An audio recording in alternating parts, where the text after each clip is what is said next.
शुरू अल्लाह के नाम से जो बड़ा मेहरबान निहायत रहम वाला है।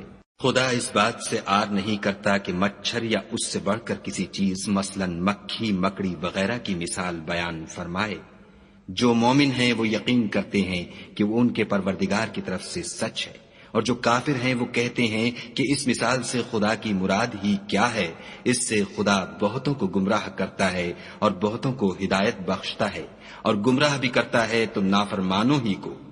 जो खुदा के इकरार को मजबूत करने के बाद तोड़ देते हैं, और जिस चीज यानी रिश्ता कराबत के जोड़े रखने का खुदा ने हुक्म दिया है उसको कतई किए डालते हैं और जमीन में खराबी करते हैं, यही लोग नुकसान उठाने वाले हैं। काफिरो, तुम खुदा से क्यों कर मुनकिर हो सकते हो? जिस हाल में कि तुम बेजान थे तो उसने तुमको जान बख्शी, फिर वही तुमको मारता है, फिर वही तुमको जिंदा करेगा, फिर तुम उसी की तरफ लौट कर जाओ।